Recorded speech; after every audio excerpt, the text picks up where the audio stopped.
अस्सलाम वालेकुम master concept में सर शायद आपकी खिदमत में हाजिर है कि जो आज के क्वेश्चन है वो क्वेश्चन के नंबर नोट कर लें सबसे पहले, ताकि जिसके ऊपर बात हो रही है उनका पता भी हो। 6.3 के क्वेश्चन नंबर 7 to 11 के वक्त इसके अंदर एक टेक्निक होती है जिसे आपने याद रखना होता है। अब वो टेक्निक जो है वो क्वेश्चन स्टार्ट करने से पहले आपको एक्सप्लेन की जाएगी, ताकि आपको ये पता लग जाए कि किस टाइम आपने कौन सी टेक्निक लेनी है और किस टाइम कौन सी टेक्निक लेनी है। तो आपको हम बता रहे हैं और गौर से आपने देखना है। और देखना आपने इस चीज़ में ये है कि बुनियादी तौर पे हमारे पास जब नंबर फाइंड आउट किए जाते हैं तो वो दो किस्म के होते हैं। नंबर को फाइंड आउट करना होता है और नंबर्स या तो इवन के लिहाज से होते हैं या फिर ऑड के लिहाज से होते हैं। तो अगर आपसे 7 to 11 के अंदर क्वेश्चंस में अगर ऑड नंबर की रिक्वायरमेंट करें कि फाइंड द ऑड नंबर, तो उस सूरत में आपने जो नंबर सपोज करने होंगे उसका एक तरीकाकार बुक के अंदर भी दिया गया है कि आपने वो नंबर, अगर आपके 3 नंबर्स हैं तो आपने किस तरह से लेना है कि पहला नंबर जो सपोज करना है वो आपके पास होगा a माइनस डी कॉमा, और सेकंड नंबर आपके पास होगा a, और फिर कॉमा के बाद आपका थर्ड नंबर होगा a प्लस डी। इसी तरह ऑड नंबर में अगर 5 नंबर की रिक्वायरमेंट हो तो ये तीनों नंबर ऐसे ही रहेंगे, लेकिन किनारों पे a माइनस 2d और इस जानिब a प्लस 2d का इजाफा हो जाएगा। बुक के लिहाज से अगर हम बात करें तो मैक्सिमम उन्होंने 5 नंबर कहा हुआ है, लेकिन फर्ज करें फर्स्ट टाइम अगर बुक से हट के वो 7 नंबर की रिक्वायरमेंट करते हैं तो कॉर्नर के ऊपर एक नंबर का इजाफा करते हुए यहाँ पे जैसे कि हम आपको दिखा रहे a माइनस 3d और इस जानिब a प्लस 3d का इजाफा हो जाएगा अगर हमसे 7 नंबर की रिक्वायरमेंट हो। इसी तरह अगर इवन नंबर की रिक्वायरमेंट है तो इसके अंदर या तो 2 नंबर पूछे जाते हैं या फिर 4 नंबर पूछे जाते हैं। 2 नंबर पूछे जाएं तो आपने याद रखना है कि उसकी पोजीशन कैसे होगी। वो 2 number a minus D comma a plus D, यहाँ से स्टार्ट होंगे 2 नंबर। और अगर मज़ीद वो 4 नंबर की रिक्वायरमेंट करे तो ये 2 नंबर तो ऐसे ही रहेंगे, लेकिन कॉर्नर्स पे एक नंबर का फ़र्क देते हुए जैसे कि a माइनस 3d और दूसरी जानिब a प्लस 3d, तो इसमें 1d का गैप देते हुए दोनों जानिब इजाफा और कमी करेंगे।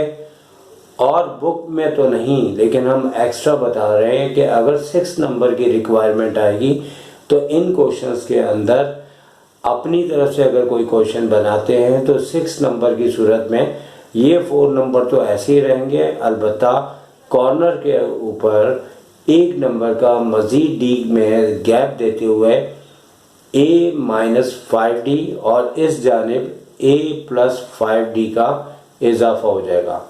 तो ये तो बात हमने आपको समझाई कि इन क्वेश्चंस के अंदर जब भी आप क्वेश्चंस करेंगे तो हमें इन बातों का ध्यान रखना पड़ेगा। तो इन बातों का ध्यान हमें रखना पड़ेगा। Find the 3 numbers in AP whose sum is 15 and the product is 45। यानी कि वो कह रहा है कि 3 नंबर आप मालूम करें AP के लिहाज से, क्योंकि आगे GP HP और इसी तरह का सिलसिला होता है और ये लाजमी मेंशन करते हैं कि इस क्वेश्चन का ताल्लुक AP से है। अब इस क्वेश्चन में उन 3 नंबर्स का सम 15 और प्रोडक्ट उन्हीं नंबर्स का 45 दिया है। तो अब इस क्वेश्चन को हम किस तरह से सिंप्लीफाई करते हैं तो आपको हम ये करके बताते हैं। सॉल्यूशन लिखने के बाद हमें लेट करने हैं 3 नंबर्स। जैसे कि 3 नंबर ऑड नंबर हैं और ऑड नंबर की क्या बात बताई थी कि इसमें a minus D comma a plus D, ये 3 नंबर आपने सपोज करना है ए पी, क्योंकि ये अब हमें करना क्या है, बुनियादी तौर पे ये तीनों नंबर को फाइंड आउट करना है। तो सबसे पहले इन्होंने कंडीशन दी है कि हमारे पास इन तीनों नंबर्स का जो सम है आपके पास 15। अब फर्स्ट कंडीशन का मतलब है कि उन्होंने जो हमें पहली बात बताई थी वो ये बताई थी कि इन तीनों नंबर का सम 15 है। तो हमने करना क्या है कि इन तीनों नंबर्स को ऐड कर देना है, और ऐड करने से इस टेक्निक से फ़ायदा ये होगा, और तीनों नंबर का सम उन्होंने 15 दिया है, तो इस टेक्निक से फ़ायदा ये होगा कि हर बार डी हमारा कैंसिल हो जाएगा और हमें डायरेक्ट ए की वैल्यूज़ पता हो जाएगी। तो यहाँ पे आप लोगों से मैं ये बात लाजमी करूँगा कि एक्चुअली हमारे पास एपी के अंदर जो है जो टर्म वाइज नंबर हैं वो नंबर भी आप नोट करना है। यहाँ पे मैं आपको बता देता हूँ कि वो नंबर, पहला नंबर एपी के लिहाज से हमेशा ए होता है, फिर ए प्लस डी, फिर ए प्लस 2d, और इसी तरह से ये नंबर आगे बढ़ते जाते हैं। अब प्रॉब्लम ये होता है कि बहुत से स्टूडेंट जो हमारे इस वीडियोस को देख रहे होंगे उन्हें ये क्वेश्चन आते भी होंगे और वो जहन में उनके ये सवालात भी होंगे। तो याद रखें कि अगर हम इन नंबर्स को यूज़ करें तो आंसर हमारा इससे भी आ जाएगा। लेकिन ये जो टेक्निक बनी है इस तरह से, वो इसलिए बनी है कि जैसे कि हमने जब भी सम की कंडीशन यूज़ करनी है तो जितने भी इसके पार्ट्स हैं तकरीबन सब में सम की एक कंडीशन दी है। उससे फ़ायदा ये होता है कि डी से डी कैंसिल हो जाता है, और अगर हम इसे मुकम्मल कर लें तो हमारे पास क्या आ जाएगा, 3a इज इक्वल टू 15। तो a की वैल्यू हमारे पास क्या आ गई, 15/3, यानी कि हमारे पास a 5 हमें हासिल होगा। लेकिन अगर यही क्वेश्चन हम इससे करेंगे तो गलत नहीं है। ये टेक्निक बुनियादी तौर पे आसानी के लिए बनी हुई है। अगर हम ये इसमें इन तीनों नंबर्स को अगर सपोज करने के बाद ऐड करें तो इसमें ना तो ए तो ऐड होगा लेकिन डी भी ऐड ही होगा, कैंसिल नहीं होगा।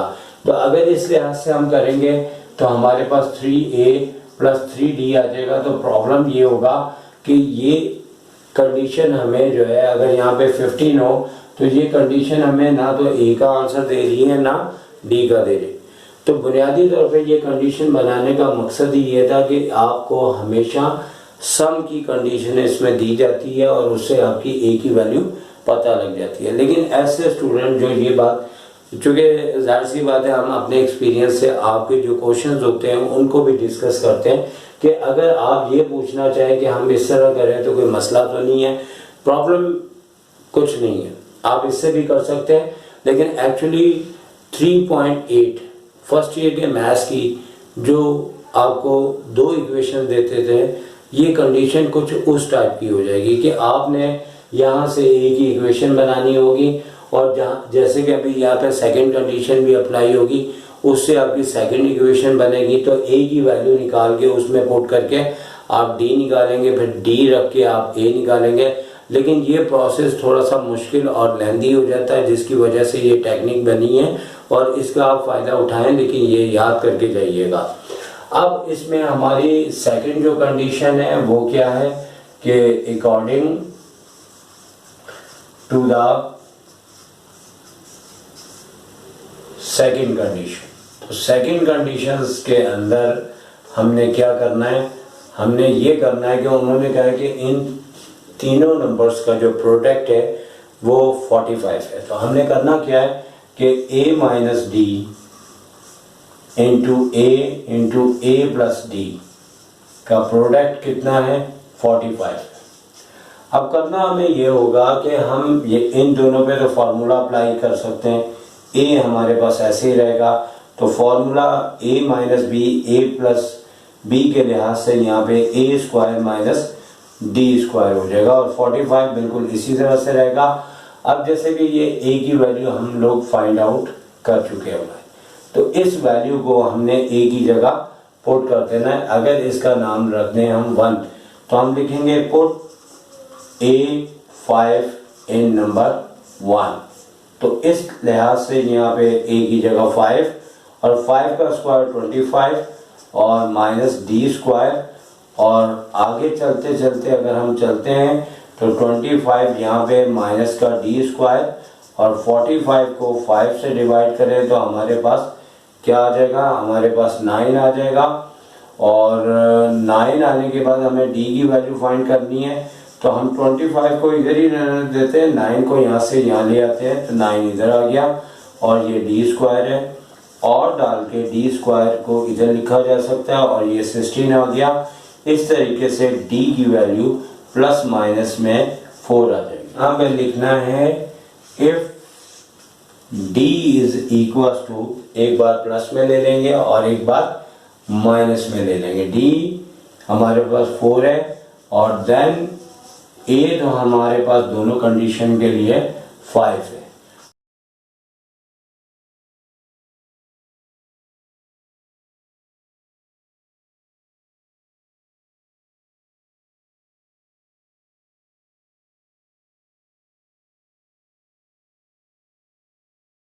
इसमें डी को नेगेटिव लेंगे तो हमारे पास दोनों कंडीशन में ए जो है वो +5 है। तो बिल्कुल इसी तरीके से अगर हम a माइनस डी लिखते हैं